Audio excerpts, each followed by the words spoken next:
In this class we're going to talk about positioning, and we're going to talk about it in a very introductory fashion, but it'll get across the idea of the importance of this concept.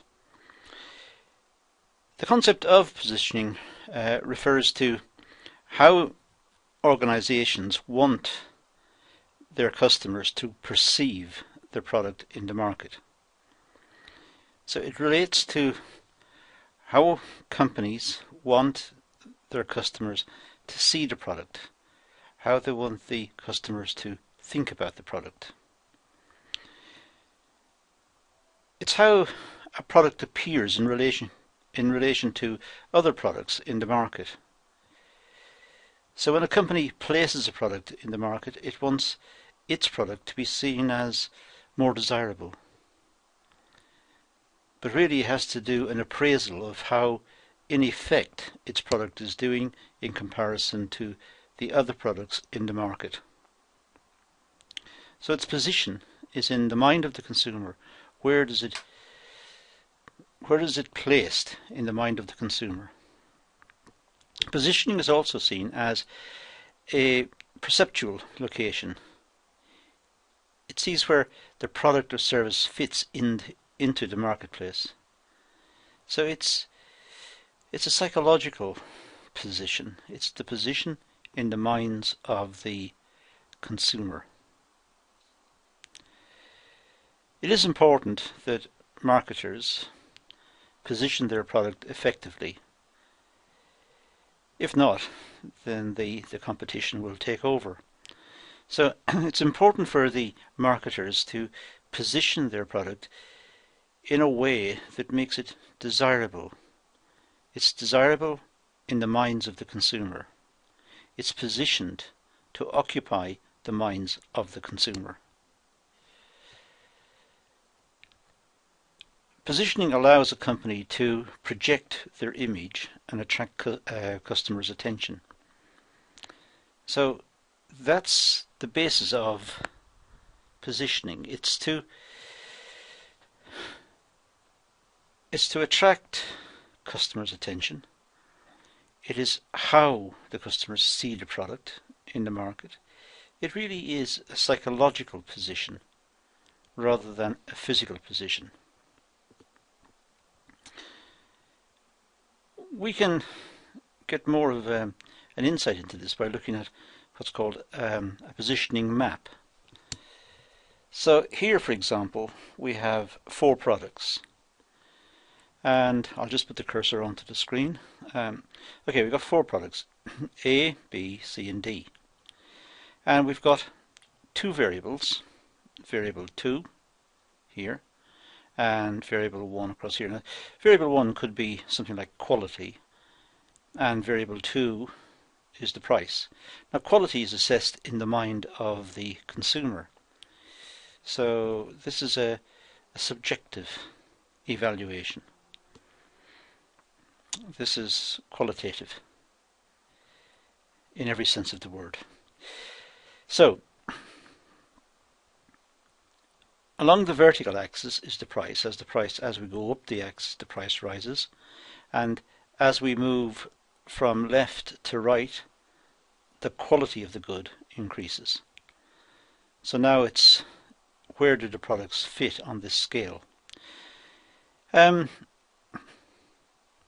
probably best illustrated by the same type of diagram, but into a more traditional format.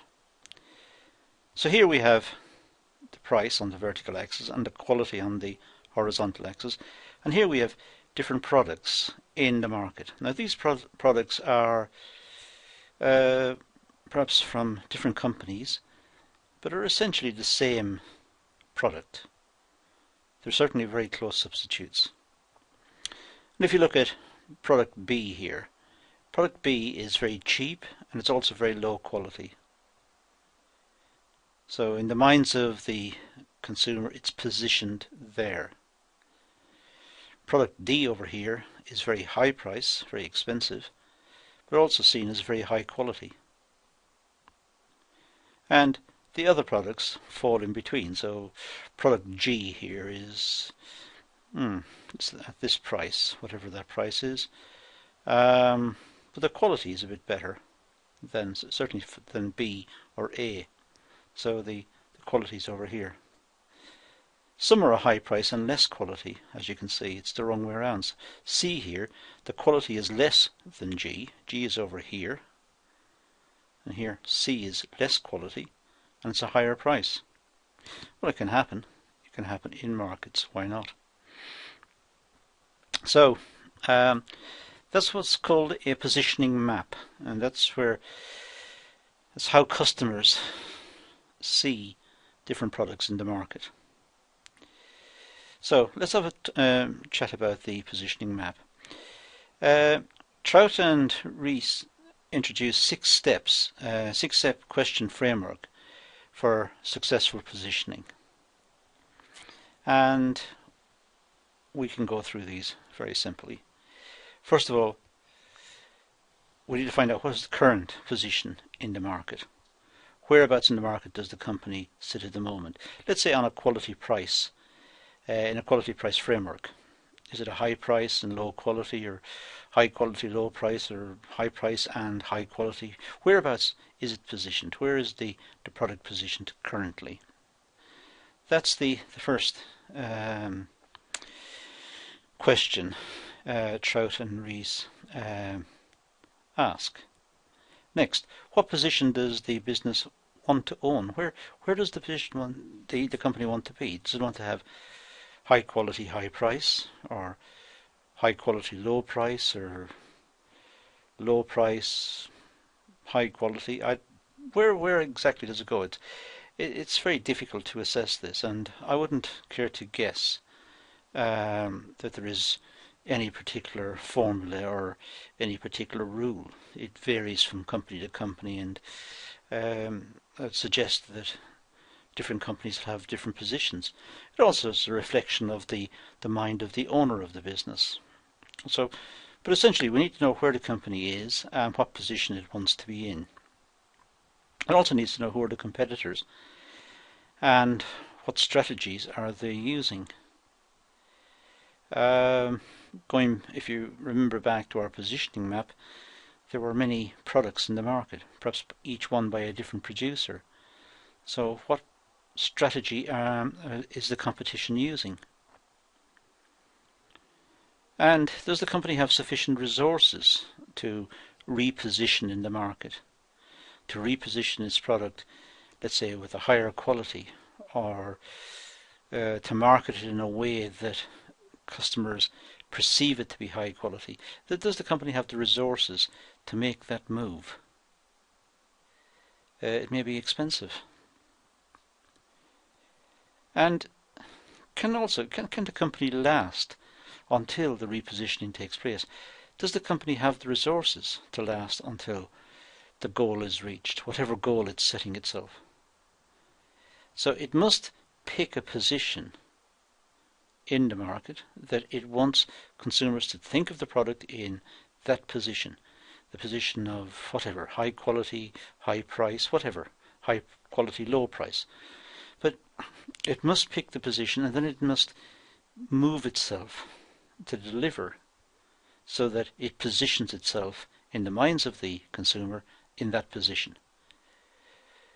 But it may take resources, and it may not have the resources to reposition itself.